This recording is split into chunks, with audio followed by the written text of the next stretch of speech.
Hey Kelly, here's my story for you. Hope you enjoy it. So at the time, I was a field soup for a service company. It was the middle of winter, probably minus 30 out. A pretty cold night. It was about 2:30 in the morning on a Tuesday, I think, and the phone rang, and it's one of our employees. So I answer the phone, and she is hysterical. Just starts going off about how she had to work today and but she's off work tomorrow, and she just went out for a few drinks and was hanging out with some friends, and then they were hanging out with some drug dealers, and now she's at 7-Eleven and she's been shot in the leg.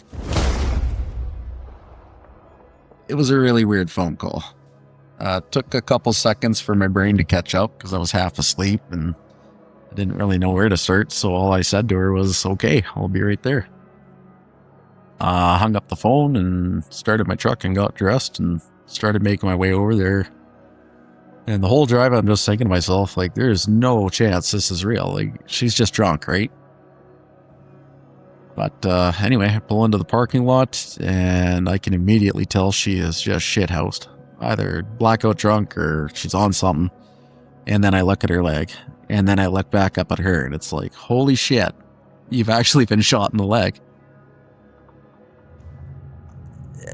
It looked like it could have been a gunshot wound. It would have been small, maybe a 22, but it was like straight through the front of her shin. And that's kind of when it clicked in my head, like, no, I gotta call the cops. Like, you've been shot. As soon as I said that, she just completely loses it. Like, full on ugly crying, begging me not to call, like grabbing at my arm. Theatrical, almost. How much she didn't want me to call, but at this point it's 3 in the morning on a Tuesday. Like, I'm cold, I'm tired, I'm standing in the middle of a fucking gas station. Like, I'm done. So I just tell her to get off of me, and I ended up calling him anyway. So now we're just waiting at this convenience store, waiting for a cop to show up. She's just rage pacing around, like complete 180. As soon as I told her I was calling the police, she went from this poor woe is me to this stone cold pissed off woman. I'm just standing by the Keno stand, awkwardly in the corner there, just kind of looking at this poor migrant who's also watching this whole thing unfold. Thankfully nothing really happened there. He was cool about the whole thing, I imagine, and they see some pretty wild shit. But anyway, the whole time I'm just wondering, what the fuck am I even doing here? Anyway, this cop shows up. He talks to her first for a few minutes, and then he comes over to me and he asks what happened. So I tell him exactly what it was, that I got this phone call and I came to the store and here we are now. And he just looks at me and says, she told me that she tripped and fell on a curb. I can tell from the way he's looking at me and I'm looking at him that we both know that this is horseshit. Like, there's no way this is real. But the cop says if that's her story, she's free to go with you.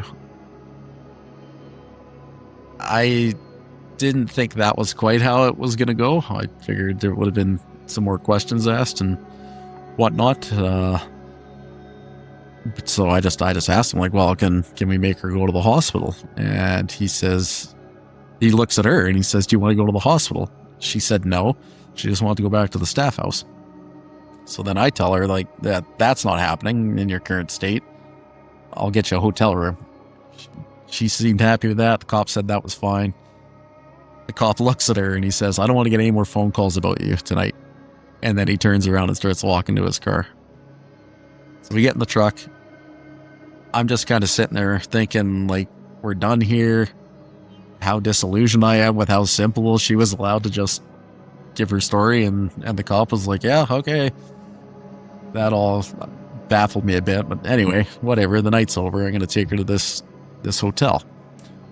So I'm about to pull out, and she rolls down the window and yells at the cop, I have warrants.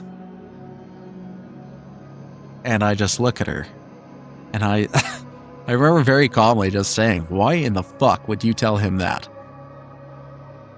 And at that point, I'm almost relieved because I was like, whatever. Like, she's going to get arrested and I can just go home. The cop comes back over. You can tell he's not impressed. And in this defeated tone, he's just like, Why do you think you have warrants? So through this whole conversation, I find out that she lied to the cop about her birthday and her last name. She gave her maiden name. So he goes back to his car, runs her real info, finds out she has a DUI in a different province. And then all he says is he doesn't have jurisdiction. But next time she's in that province, she needs to deal with it. And then he looked her dead in the eye. And he says, if I get another phone call about you, you're going to jail. And he told us have a good night and started walking away again. So now it's just me and her again. And I just want the night to be over. So I just tell her, look, we can go to the hospital or we can go to the hotel room. Those are the only options. She thinks about it for a second and she says, okay, let's go to the hotel room. And then we're driving from this 7-Eleven to the hotel. She starts crying again and just starts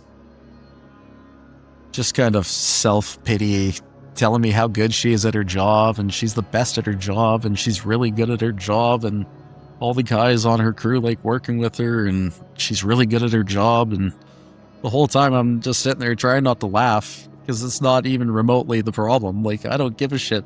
I'm glad you're good at your job, but you're fucked right now. Like, that's not the problem remotely. Anyway, we get to the hotel and we're sitting in the truck and she asked for my lighter. And she's had this cigarette hanging in her mouth the entire time. She already asked if she could smoke in the truck and I told her no. It's a company truck and even if it's mine, like, not happening. So I tell her, like, you get out and I'll give you the lighter because I know she's going to spark the second I give her that lighter. And she starts arguing with me. She's like, well, just give me the lighter and then I'll get out. I said, get out of the truck and I'll give you the lighter. I'll give you your lighter and I'll get out.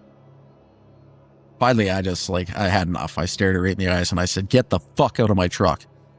And she just kind of stared at me for a few seconds saying nothing. And then she's like, geez, okay. Like, I'm the fucking problem here. Anyway, she has a smoke. I go back into the hotel here and she's outside smoking. I'm paying for the room. She comes back in and getting her all settled there. She starts getting a little mouthy. I remind her what the cop said about, like, if he has to come back here, you're going to jail. And then she asks me if I can go up to her room with her to help treat the fucking wound in her leg. And I just tell her there's no way that's happening. And it's not because I don't want to help, but, like, I'm not going into this room with you in your current state at 3:30 in the morning and getting accused of something that's going to ruin my life. Like, no way. So I offered her another ride to the hospital and she just said she'd go to sleep. So that's kind of where we parted ways. I left, I went home, I went to sleep. The next day, we were just completely ghosted. Tried to call her, didn't get anything. I found out at the end of the day that she actually just got a cab, went to the staff house, got her stuff, and then went to the airport. And none of us ever heard from her or saw her ever again.